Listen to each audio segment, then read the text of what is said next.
Oke, selamat malam semua. Mau di mana ini kopi?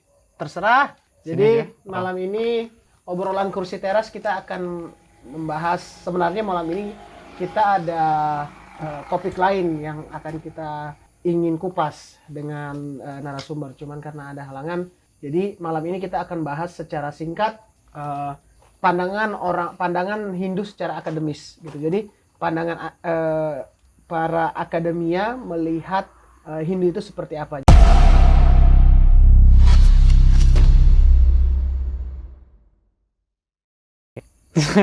Jadi, jadi menurut Ngana pandangan dari orang lain berguna untuk umat yang dalam konteks sekarang umat Hindu.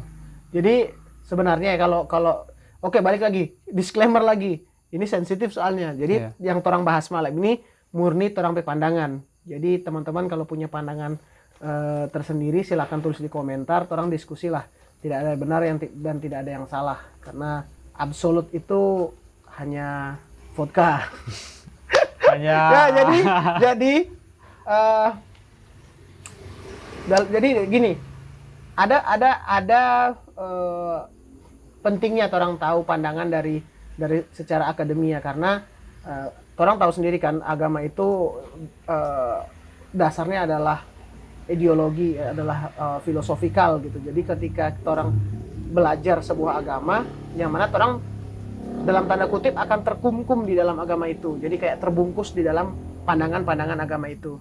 Nah, kalau kita sendiri berpendapat bahwa penting adanya orang melihat agama itu dari luar, dari secara ilmu akademia, di mana orang yang dilihat oleh orang lain atau yang dilihat oleh orang-orang yang mempelajari agama ini bukan untuk diterapkan dalam kehidupan sehari-hari, tapi lebih ke arah kayak agama ini sumbernya dari mana sih, penganutnya bagaimana, terus karena nanti itu akan berfungsi untuk orang, apalagi generasi-generasi sekarang, orang bisa lebih kritis terhadap perubahan-perubahan kebijakan-kebijakan entah dari pemerintah atau entah mungkin dari orang petinggi-petinggi agama sendiri tuh. Kan pasti kan ada yang radikal, ada yang non, ada yang spektrum itu pasti ada lah gitu. Kita rasa pentingnya sih di situ. Oke. Tadi kan kita Ngana bilang itu pandangan sebuah agama itu bisa berubah-ubah tuh seiring zaman lah oleh pemerintah atau enggak petinggi agama. Tapi terang kita juga mau tahu dong. Kita kan enggak terlalu ikut Dharma Wacana segala macam. Sesuai akademik nih, sepengetahuan Ngana bagaimana itu di awal mula itu terjadinya. Jadi apa yang bilang? Apa tadi kita mau bilang? Oh ini karena singgung Dharma Wacana tadi kebetulan, jadi kita juga mau bilang ke teman-teman yang Mbak Uni yang menonton, kita sendiri merasa Dharma Wacana yang ada di puranya Torang di Manado, yang kita tahu itu agak boring karena pembahasannya itu monoton terus. Ya? Monoton, pembawaannya begitu-begitu terus karena ya Dharma Wacana orang mau bahas apa lagi kan, skupnya paling cuma itu toh. Nah, pembawaannya itu masih agak boring gitu menurut kita. Jadi mungkin ke depan teman-teman boleh mau kasih saran lah bagaimana. Oke, balik ke ngarape pertanyaan tadi. Jadi kalau kita sesuai kita pencatatan, kita bukan sok tahu. Ini kita ada research sih tadi sebenarnya. Jadi Hindu itu pada singkatnya berawal dari lembah Sungai Sindu. Lembah Sungai Indus awalnya. Nah, jadi di situ awal mula sebenarnya kalau dari segi akademia banyak folk religion namanya. Jadi kayak agama-agama yang berkembang secara sporadik di daerah itu. Sporadik. Jadi muncul sendiri-sendiri dong. Muncul satu-satu. Banyak tapi belum langsung jadi satu agama yang kayak yang orang tahu sekarang. Jadi cikal bakalnya dari situ.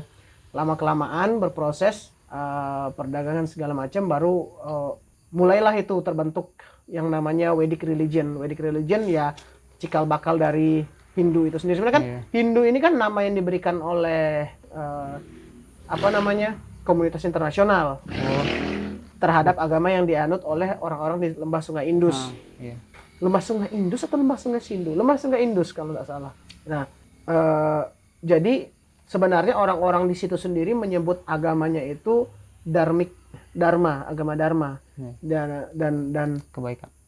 dan dari situ baru berkembanglah ke berbagai penjuru India dan lain-lain. Oh. Sebenarnya kalau orang mau bicara fair-fairan ya, kata agama sendiri, agama Hindu sendiri itu mungkin berlaku cuma di Indonesia gitu. Indonesia pun agak sedikit di dalam tanda kutip dileburkan lah gitu. Jadi karena sebenarnya agama Hindu sendiri, kalau orang lihat di India itu dari daerah-daerah situ bukan satu agama, tapi kayak agama yang kayak terminologi Hindu ini merupakan terminologi payung lah ibaratnya. Jadi kayak di bawahnya ini ada banyak sub bagian-bagian dari agama-agama yang membentuk dorang pe ciri khas sendiri gitu. Tapi kalau misalnya begitu kan bukan cuma di Hindu kalau misalnya jadi begitu. Enggak Maksudnya di agama lain kan juga bisa begitu kan? Beda, tapi kalau di agama lain setahu kita ya, di agama lain itu apalagi agama-agama Abrahamik, dorang lebih kayak dari satu sumber toh, dari satu ajaran baru bercabang-bercabang. Tapi kalau di sini dia karena dia munculnya sporadik duluan, yang mana baru dalam tanda kutip, jadi kayak begini dan muncul nih banyak nih agama-agama di situ di daerah situ, baru dijadikan satu. Nah, dan pada akhirnya kalau di sana sendiri agama Hindu itu lebih ke terminologi payung dalam tanda kutip, yang artinya sebuah istilah yang digunakan untuk menggambarkan satu rumpun agama, lebih tepatnya rumpun. Tadi kan Mina bilang itu terminologi payung kan? Nah, jadi kalau misalnya begitu kan otomatis yang di dalam dalam tanda kutip disembah itu kan tidak satu. Jadi bagaimana itu? Jadi orang balik lagi ke terminologi payung tadi. Kalau jadi gini, jangan salah paham teman-teman di sini bahwa terminologi payung di sini artinya hanyalah sebuah kata atau istilah yang digunakan untuk menyebut sebuah rumpun agama, begitulah modelnya. Jadi bukan berarti Hindu di Indonesia berbeda dengan Hindu yang di sana dalam segi kayak kayak inti pengajarannya enggak. Inti pengajarannya sama, kebanyakan sama. Cuman yang beda adalah karena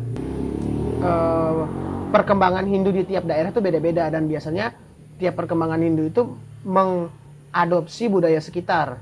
Jadi nah, balik lagi ke yang pertanyaan tadi, kenapa gini dulu, awalnya dulu, kenapa Tuhan Hindu itu bisa jadi banyak dalam tanda kutip ya. Nah, sebenarnya berbanding terbalik dengan beberapa yang orang kira, Hindu itu bukan politis. Politis itu kepercayaan menyembah banyak Tuhan. Sebenarnya Hindu itu hampir semua itu monoteis. Monoteis itu artinya menyembah satu Tuhan. Nah, dalam hal ini Hindu itu menyembah satu Tuhan yang disebut Brahman. Nah, Brahman itu lebih ke lebih ke aspek yang digunakan untuk menggambarkan Tuhan secara menyeluruh gitu. Nah, itu kayak di ultimate God lah istilahnya gitu. Jadi ada DP satu Tuhan yang menyeluruh yang disembah. Nah, bedanya karena tiap daerah itu ada kebudayaan sendiri, ada tradisi yang diserap oleh Hinduisme itu sendiri, maka di tiap daerah akan ada muncul Tuhan atau dewa-dewa yang lebih diutamakan dibandingkan dewa-dewa yang lainnya. Mirip begini, mirip seperti sistem pemerintahan Amerika. Nah, ini lama sih, tapi benar, tapi mirip, analoginya mirip karena gini, kalau di Amerika tiap daerah negara bagian itu punya hukumnya sendiri. Tapi secara menyeluruh mereka tetap patuh pada satu hukum federal. Nah, begitulah modelnya, miripnya begitu, analogi paling sederhananya begitu. Nah, balik lagi ke yang tadi. Kalau orang pikir Hindu itu adalah politis, sebenarnya enggak juga, karena hampir semua Hindu itu monoteis, yang mana menyembah satu entitas. Kalau di Bali atau di Indonesia Ida Sang Hyang Widi. Kalau pokoknya kayaknya Ida Sang Hyang Widiwasa itu Jawa Bali deh. Seingat kita ya, di Hindu Toraja dan lain-lain itu ada istilahnya sendiri, tapi konsepnya sama. Itu konsep dari Brahman. Nah, sebenarnya kalau orang tarik lagi, lebih tepat kayaknya kalau disebut panteis kalau nggak salah ya. Ya, kepercayaan yang membuat atau menggabungkan universe atau alam semesta dengan Tuhan. Jadi kayak alam semesta ini ya alam semesta ini adalah Tuhan. Jadi Tuhan itu bukan sebuah entitas yang duduk di atas sana, enggak. Konsepnya adalah alam semesta ini ya Tuhan itu ada di sini, ada ini gitu. Semesta itu Tuhan. Gitu. Oke. Nah, jadi balik lagi kalau untuk dewa atau dewi yang disembah atau lebih diutamakan, lebih dipuja dalam satu daerah dibanding daerah lainnya, itu balik lagi murni dari efek budaya, akulturasi budaya. Jadi tiap budaya di tiap daerah, perkembangan Hindu di tiap daerah itu beda-beda. Nah, jadi ada yang lebih memuja Wisnu, ada yang lebih memuja Siwa, ada yang lebih memuja avatarnya Wisnu, avatarnya Krishna yaitu avatarnya Wisnu yaitu Krishna dan lain-lain. Dan kalau yang orang pelajari itu di buku pelajaran SMA bahwa dewa-dewa ini merupakan personifikasi aspek. Jadi maksudnya personifikasi aspek itu kayak analoginya misalnya nih ada misalnya Ngana nih Haris. Orang kenal Ngana dengan nama Haris sebagai personal. Ketika Ngana di Pradah, orang kenal Ngana dengan koordinator bidang misalnya. Ngana misalnya kerja di kantor, orang kenal Ngana dengan misalnya direktur atau manajer, begitu dang. Jadi murni dari perbedaan cara orang memandang. Perspektif. Gitu. Perbedaan perspektif. Sekarang itu banyak sekali Hindu yang denominasi begitu dang. Kayak banyak aliran begitu. Bagaimana sih DP awal mula itu jadi beraliran-aliran begitu? DP pertama muncul.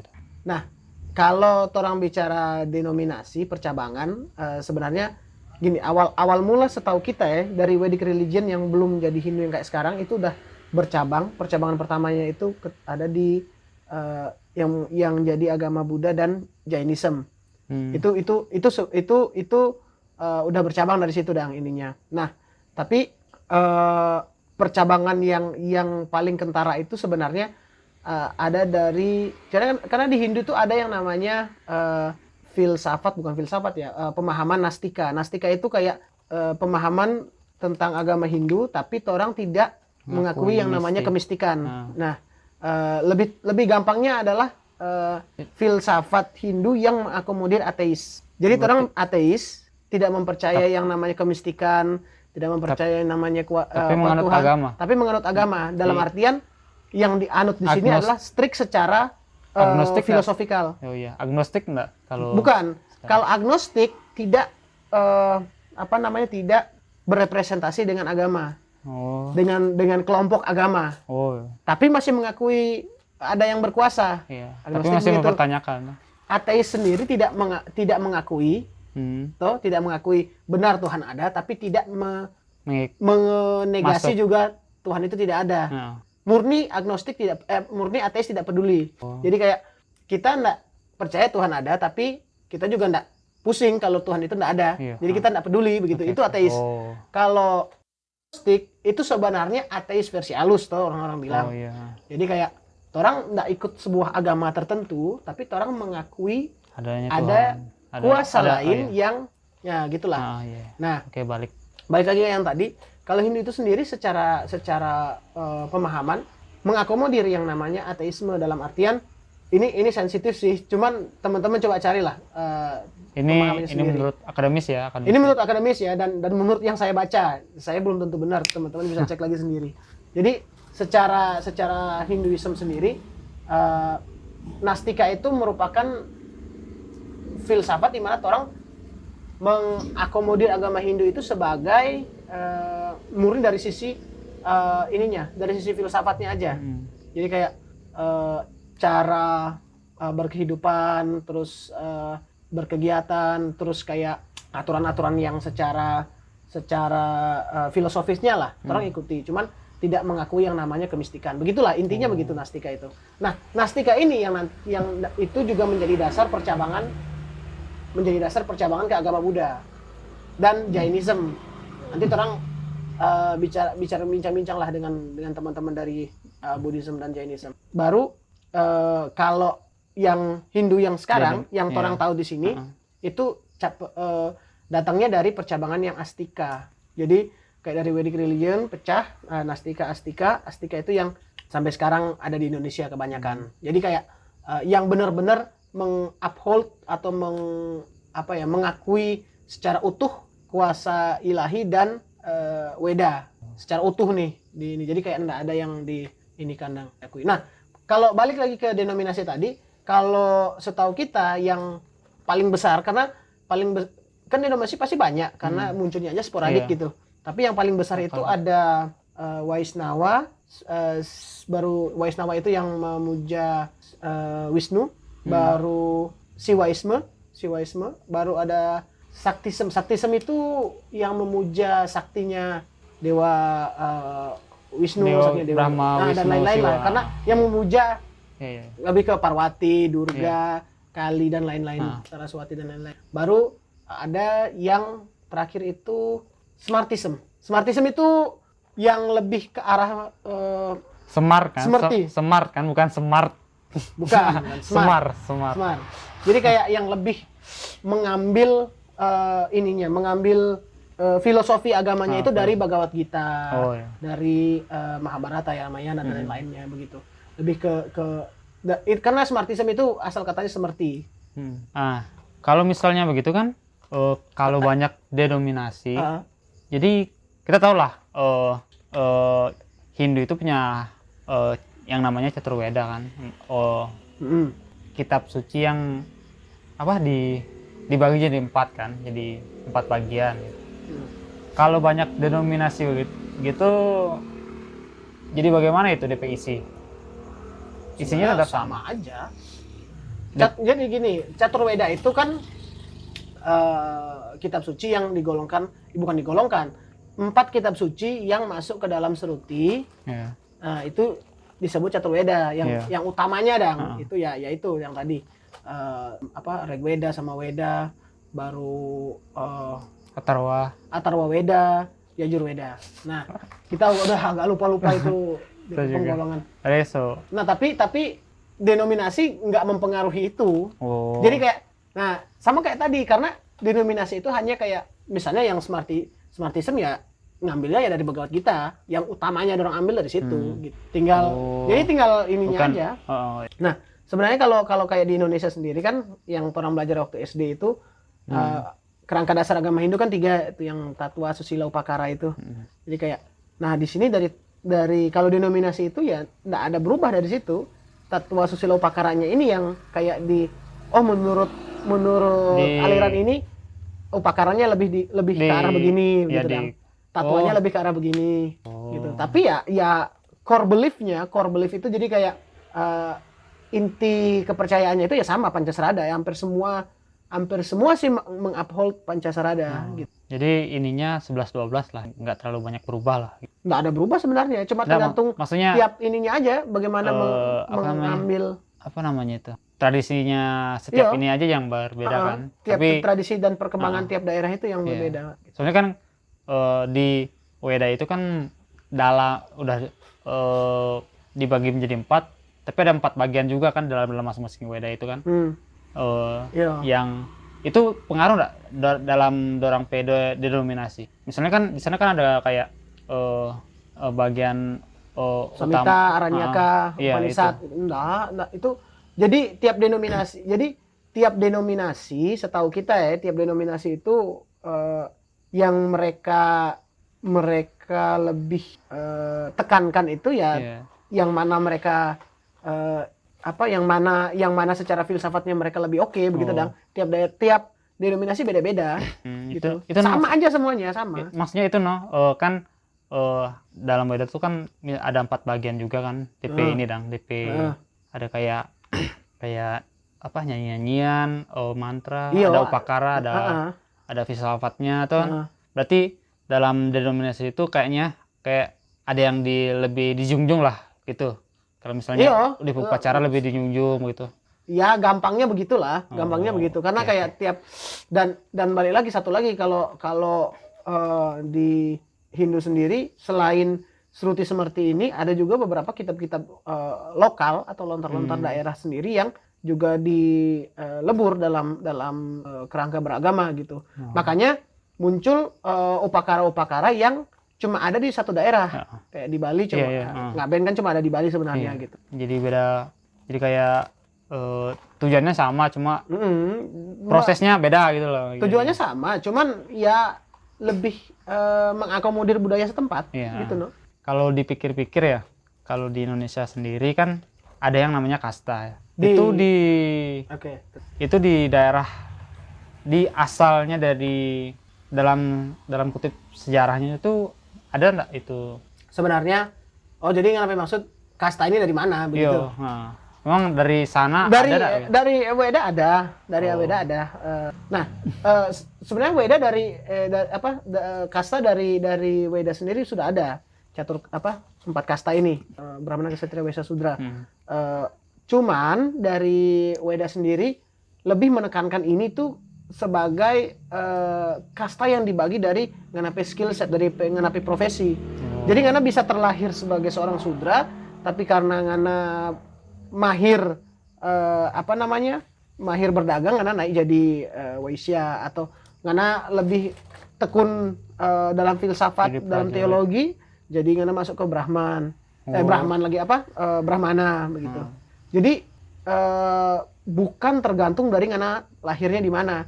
Tergantung dari ngana skill set, bisa berubah-ubah dong posisinya, bisa pindah-pindah tempat. Karena konsepnya dari Weda sendiri ini sama kayak tubuh manusia, ada kepala, kaki, tangan. Nggak ada yang lebih penting daripada yang lain gitu dong modelnya. Tapi untuk sebuah society itu berjalan, penggolongan ini penting supaya orang tahu masing-masing orang petugas apa. Gitu dong. Itu sebenarnya fungsinya kasta pertama. Cuman ada kitab yang bukan kitab, ada sebuah ajaran atau sebuah, ya bisa dibilang kitab sih, yang namanya Manusmriti. Manusmriti ini kalau dari beberapa pandangan ahli dong, dari beberapa pandangan ahli itu, Manusmriti itu aturan yang dibuat oleh manusia. Jadi kayak modelnya ini ada para Brahmana mengkaji Weda, terus dibuat aturan-aturan turunan. Kayak kalau kayak di undang-undang perdanya lah. Begitu dang, DP aturan-aturan turunan. Nah, di Manusmriti sendiri mereka membuat seolah-olah kayak kasta ini bergantung dari karena lahir di mana dan karena nggak bisa pindah. Nah, makanya karena Manusmriti ini di India dibuat atau dikurasi oleh para orang-orang yang filsuf pada saat itu, entah kenapa ceritanya para pemimpin-pemimpin negara di situ pada masa-masa berikutnya itu kayak apa yang mau bilang, ini kan kuasa absolut nih karena diturunkan oleh Brahmana, jadi kayak dikurasi gitu. Sama orang-orang pemimpin situ malah di abuse. Jadi benar-benar kayak dibuat orang yang lahir Sudra ya memang kayak terus dikasih kayak doktrin, dalam tanda kutip diskriminasi lah ketika ya tahu sendiri lah DP kisah itu begitu. Nah, cuman itu masa-masa itu selewat. Jadi yang kalau menurut kita ini terjadi karena campur tangan dari orang-orang yang ingin mendapatkan kuasa dengan beralaskan agama begitu. Jadi kayak dia pengen punya kuasa absolut dengan mengatasnamakan Manusmriti ini. Padahal Manusmriti sendiri dari ininya itu bukan masuk dalam golongan kitab utama begitu dang. Yang menurut pandangan beberapa ahli begitu. Ahli bukan kita. Ahli yang bilang begitu, bukan kita. Itu sih. Tapi Indonesia sekarang nggak ada, setahu kita nggak ada kayak penggolongan kasta yang benar-benar kayak kerajaan begitu kan. Nah, kalau di Bali yang kayak dewa kayak Ida Bagus itu beda cerita. Itu memang karena dari dulu di situ kan ada banyak kerajaan. Nah, datangnya dari situ dia ada yang ini. Nah, karena influence dari Hinduism barulah. Jadilah zaman dulu kan sempat juga ada tuh yang kayak kalau yang kastanya dewa harus bagaimana, harus sopan, Iya. gitu-gitu. Nah, tapi kalau menurut kita sebagai anak, maksudnya sebagai orang yang memandang Hindu itu secara progresif, ya orang sopan ya ke semua orang sopan begitu, Dang, bukan cuma ke dewa Bukan aja cuma- begitu. bukan. Ya sama aja sih di mata kita begitu. Kamu sopan, saya sopan. Yo, kamu sopan, saya sopan. Jadi Mungkin lebih tepatnya saya sopan, kamu sopan, karena orang lebih, ya, orang nggak bisa kontrol orang lain tuh, jadi orang kontrol orang pe diri sendiri. ya. Yang penting orang sopan, ya terserah dia mau bagaimana. Oke. Terus Kayak sejam, Pris. jadi gitu ya kalau pembicaraan kita tentang gimana sih asal mula agama Hindu dalam kacamata akademis Ya. dari awal sampai sekarang. Ya, jadi berikutnya orang akan bahas lebih dalam kayak tentang penyebaran agama Hindu di Indonesia. Kayak asal mulanya di Indonesia tuh kayak Ini gimana. masih gambaran besarnya. Ini masih gambaran besar lah, karena berikutnya orang mau datangkan ahli yang Ya, benar-benar kompeten gitu. Ya. Kayaknya itu aja sih. Yo, Thank you. thank you. Sampai jumpa di episode berikutnya. Tong ini orang belum record, Tris. Oh, sudah.